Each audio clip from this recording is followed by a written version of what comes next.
사람은 눈에 보이는 것에 자신의 마음도 닮아가는 존재다. 복잡하고 혼란스러운 환경을 청소하거나 정돈함으로써 머릿속과 마음이 똑같이 청소되고 정리된다.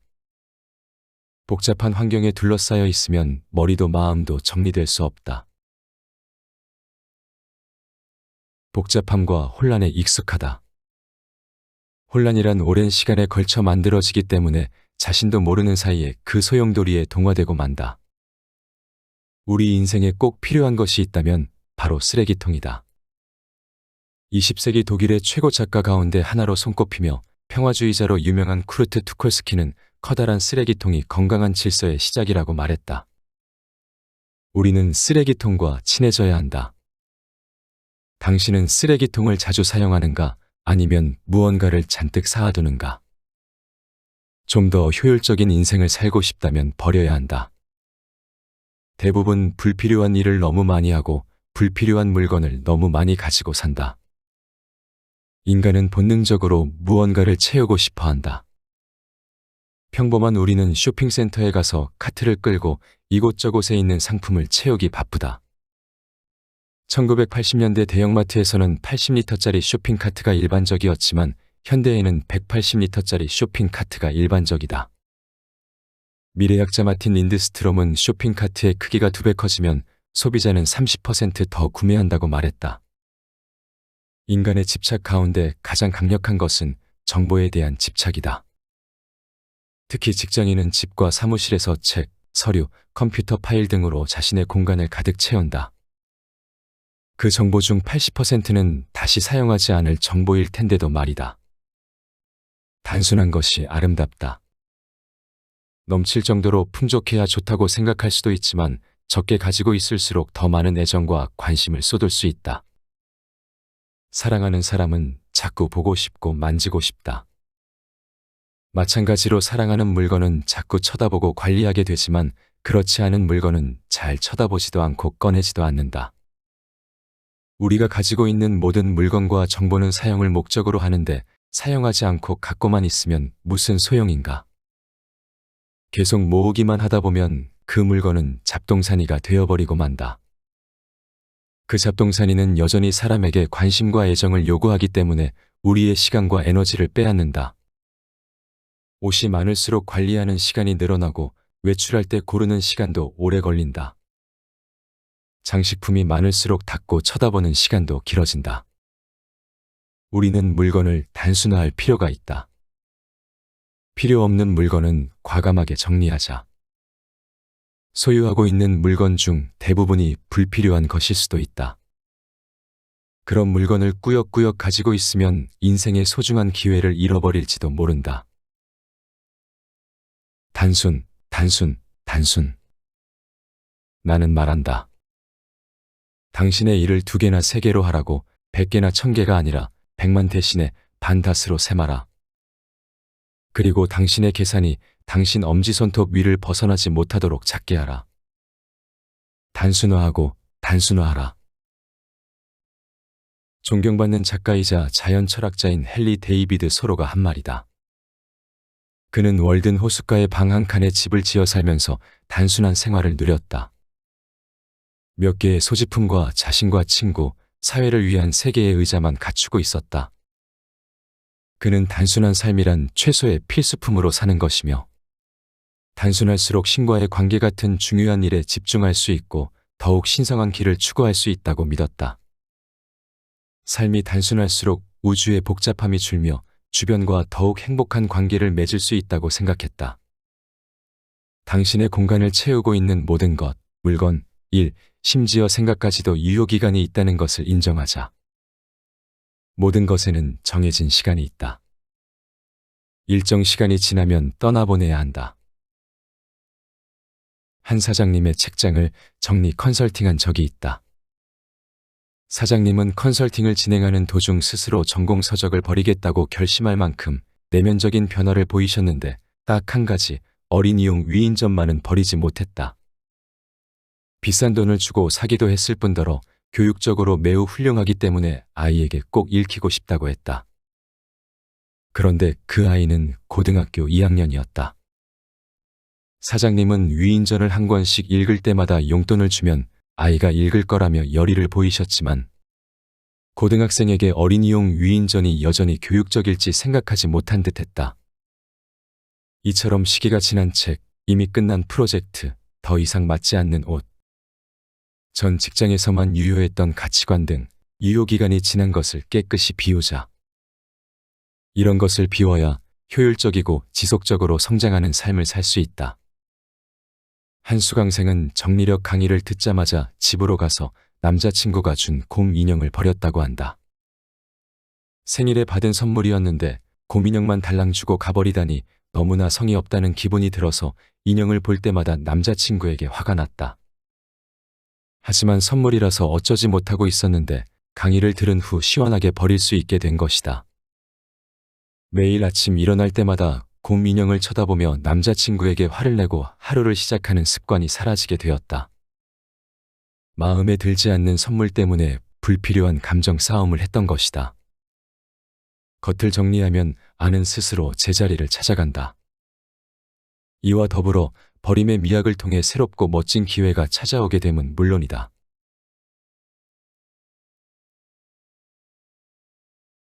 왜 물건을 잘 버리지 못할까?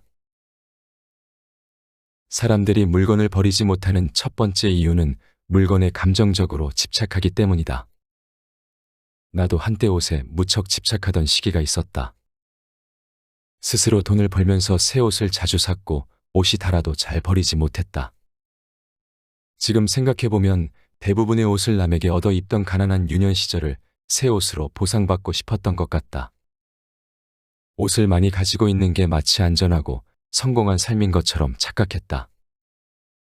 나 말고도 옷을 버리기 어려워하는 사람이 참 많다. 정리 컨설팅을 가장 많이 의뢰하는 공간이 주방과 옷방, 그리고 서재다. 아이 방, 주방, 서재는 작고 다양한 물건이 많기 때문에 정리하기 어려워하지만 옷장의 경우 너무 많은 옷을 어쩔 줄 몰라서 의뢰하는 경우가 대부분이다. 파레토 법칙이 옷장에도 적용되는데 우리는 100일 중 80일은 20%의 옷을 입는다. 지난 한 달간 어떤 옷을 입었는지 떠올려보면 고개가 끄덕여질 것이다. 나머지 80%의 옷은 솔직히 처분해도 큰 상관이 없지만 남에게 보이는 옷차림을 신경 쓰는 사람들에게는 아주 어려운 일이다. 옷보다 사람들이 버리기 어려워하는 물건은 기념품이다. 특히 부모 입장에서 가장 버리기 어려워하는 물건은 아이가 만든 모든 것인데 이런 물건들을 심지어 작품이라고 한다. 이외에도 많은 사람들이 기념품을 행복했던 시절의 선물이며 추억이 깃든 소중한 보물이라고 여긴다. 물론 그 기념품들을 다 버려야 한다는 것은 아니다. 다만 집착하면 안 된다는 것이다. 물건을 버리지 못하는 첫 번째 이유는 버릴 것의 기준을 세우지 않기 때문이다. 처음에는 버리기를 망설이던 사람도 정리 컨설턴트가 제시하는 기준에 따라 몇 가지를 버리기 시작하면 그 이후로는 신이 나서 스스로 물건을 버린다. 두 번째 이유는 버리는 것을 나중으로 미루기 때문이다. 일단 여기 두고 나중에 정리해야지. 일단 보관했다가 한꺼번에 처리해야지 하고 물건을 쌓기 시작하면 그 위로 비슷한 물건이 점점 쌓이고 결국에는 집이 언젠가의 물건들로 뒤덮이게 된다. 세 번째 이유는 물건을 구입할 때의 가치로만 바라보기 때문이다. 정리 컨설팅을 요청하는 주부들의 주방을 보면 한 번도 사용하지 않은 커피 머신이나 오븐, 녹즙기 등의 주방 도구가 큰 자리를 차지하고 있다. 주방 도구 때문에 온갖 주방용품이 싱크대와 식탁 위에 나와 있어서 정작 식사는 바닥에 앉아서 할 수밖에 없으면서도 비싼 건데 라는 이유로 버리지 못한다. 물건을 단지 물건으로 보는 것이 아니라 구입할 당시 지불했던 돈으로 보는 것이다. 물건을 사용하지 않을수록 심하게 나타난다. 직접 만져보고 날마다 사용했던 물건이라면 그것을 자신이 소유한 물건이라고 인식하지만 한 번도 사용하지 않은 물건이라면 여전히 진열되어 있던 상품이라고 느끼기 때문이다.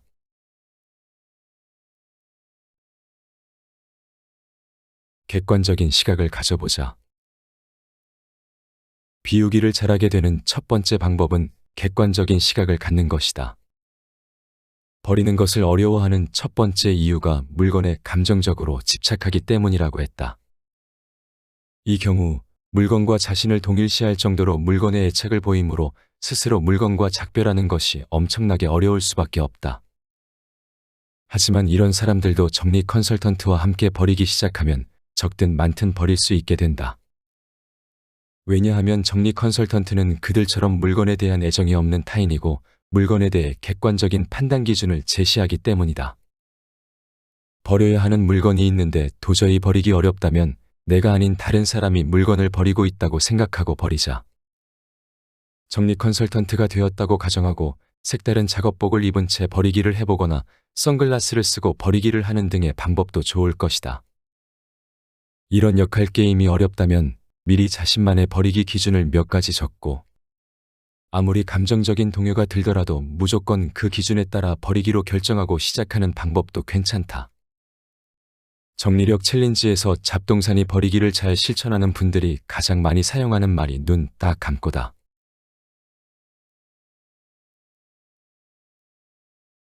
날마다 조금씩. 정리를 못하는 사람들은 정리에 대한 스트레스를 평소에 꾸준히 받았기 때문에 이 문제를 하루아침에 해결하고 싶어 한다. 그리고 당장 해결이 안 될 것 같으면 그만큼 시간이 날 때까지 정리를 미룬다. 이번 프로젝트만 끝나면 하루 날 잡고 책상 정리할 거야. 봄이 되면 집안을 전부 정리할 거야. 어차피 이사 갈 거니까 지금은 이대로 쓰고 다음 집에 가서 정리할 거야. 하지만 정리는 결코 하루 만에 할 수가 없는 활동이다. 미뤄왔던 시간만큼 얼마나 엄청난 짐이 축적되어 있겠는가. 정리 컨설턴트 또한 오랜 시간 정리법을 연구해온 전문가임에도 집 전체를 정리하는데 상당한 시간이 걸린다. 꽤 어수선한 집은 컨설턴트 4~5명이 3일간 꼬박 붙어서 정리해도 빠듯하다. 이런 일을 혼자서 하루 만에 해낸다는 것은 불가능하다. 하루 만에 하려고 하면 주변 사람들에게 함께 하자고 부탁하기도 어렵다. 이번 주말에 대청소합시다 라고 말하면 행복해요 라고 말할 동료나 가족이 누가 있겠는가. 물론 그럼에도 어떻게든 시작할 수는 있다. 그러나 쌓여있는 짐을 일단 꺼내면 사람들의 얼굴이 찌푸려지기 시작하는 것을 느낄 것이다. 무거운 짐들과 먼지, 억지로 진행해 나가면 어느 순간 슬럼프가 온다. 꽤 정리한 것 같은데도 뒤돌아보면 산더미 같은 물건이 남아있다. 마무리가 안 되는 것이다. 이걸 어디에다 두어야 하지 애매한 물건들은 정리하기 곤란해진다. 이런 경험이 여러 번 쌓이면 정리라는 행위가 피곤하고 부담스러워지는 건 당연한 일이다. 정리는 한 번에 몰아서 하는 것보다 날마다 조금씩 하는 것이 전체적인 시간을 따져볼 때 훨씬 효율적이다. 정리하는 데는 상당한 체력이 필요하므로 하루 만에 정리를 시도하면 휴식 시간이 낭비된다. 무엇보다 정리하다가 추억에 잠겨서 시간을 허비하는 경우가 많다. 그렇게 시간을 끌면 결국 밤이 되고 시간의 촉박함 때문에 철저히 마무리하지 못한 채 어딘가 잡동사니를 몰아넣거나 내년 봄에 해야지 하고 미뤄두는 부분이 생겨서 정리한 부분에 대한 즐거움도 느끼기 어렵다. 반면 조금씩 정리하는 방법을 이용하면 짧은 시간에 의외로 넓은 공간을 정리할 수 있어 뿌듯함을 느낀다. 또한 정리하는 습관 자체를 길러주기 때문에 원상태로 되돌아가지 않고 계속 정리한 상태를 유지할 수 있다. 날마다 정리를 쉽게 시작하는 방법 중 하나는 식사 후 바로 하는 설거지처럼 일과 중 정리 시간을 확실히 정해보는 것이 있다. 하루 중 특정 시간에 15분만 정리하는 데 쓰기로 하자. 처음에는 그보다 더 길면 좋지 않다. 딱 15분만 정리하는 시간을 가지되 대신 날마다 꾸준히 실천하자. 혼자서 하면 지속적으로 해내기 어려우니 그 공간을 공유하는 사람과 함께 정리해보자. 사무실을 정리한다면 동료와 함께, 가정에서는 배우자나 아이들과 함께 하는 것이다. 함께 정리할 사람과 서로 정리할 부분을 나누자. 이때 칸칸 정리법을 이용하면 좋다. 하루에 한 칸씩 냉장고 한 칸이나 서랍 한 칸, 바구니 하나 등 한 구역만 정리해 나가는 것이다. 만약 칸으로 나눠질 만한 수납 시스템이 없다면 15분을 이용해 조금씩 만들어 보자. 예를 들어 냉장고에는 칸으로 나누어져 있으니 15분 동안 각자 한 칸을 정리한다. 하지만 싱크대는 대부분 시스템이 갖추어져 있지 않다. 이럴 때는 사이즈가 맞는 바구니를 구입해서 물건을 일단 바구니에 담자.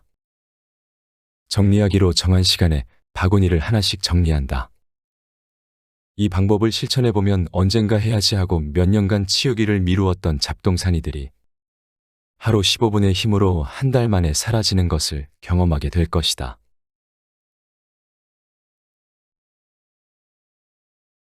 옐로우햇의 화장실 청소하는 사장님. 농업 고등학교 졸업 후 자동차용품 회사에 다니다가 창업하고 자전거 한 대로 영업을 시작한 가기야마 히데사부로. 그는 36년 만에 한 해 매출액이 1조 원인 회사 옐로우햇을 만들었다. 자동차용품 및 정비 서비스 전문 기업인 옐로우햇은 일본의 480개가 넘는 점포 이외에도 중국, 대만, 중동에서 매장을 운영하고 있는 큰 기업이다.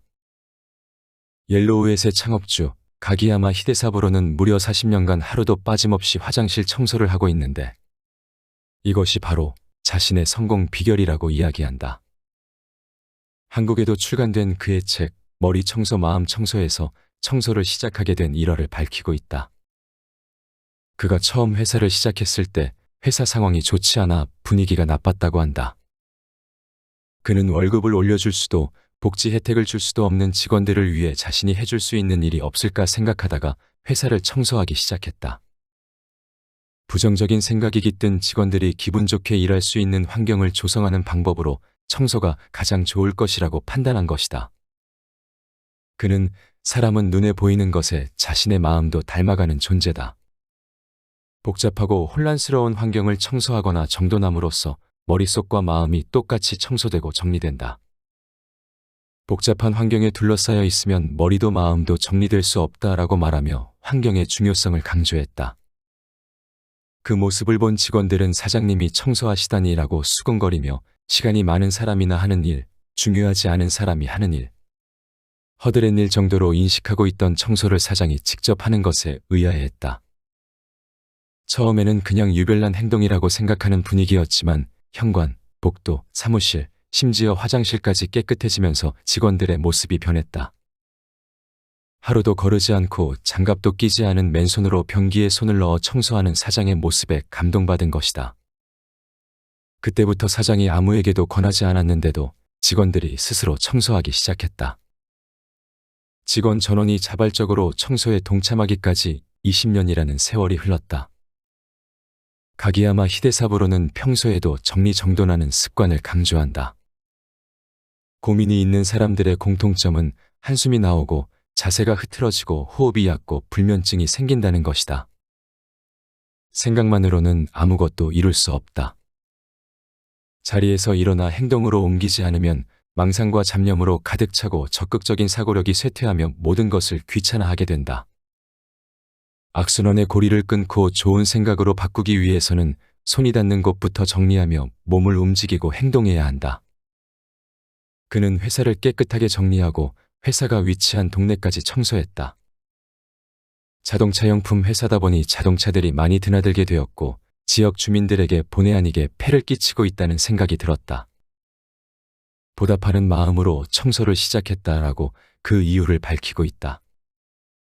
처음에는 하는 척만 하겠거니 비웃던 주민들도 꾸준히 청소하는 그의 모습에 감동받아 동참하기 시작했다. 회사에 좋은 이미지를 갖게 된 것은 물론이다. 나아가 그의 화장실 청소하기는 다른 기업 경영인 및 자영업자들이 동참하여 10만 명을 넘어섰으며 일본을 아름답게 만드는 모임까지 만들어졌다. 그는 자신뿐만 아니라 청소를 하는 모든 사람이 자신처럼 변할 수 있다고 강조했다. 작은 일도 정성을 담아 10년을 하면 위대해지고 20년을 하면 두려울 만큼 거대한 힘이 되고 30년을 하면 역사가 된다. 명언이 아닐 수 없다.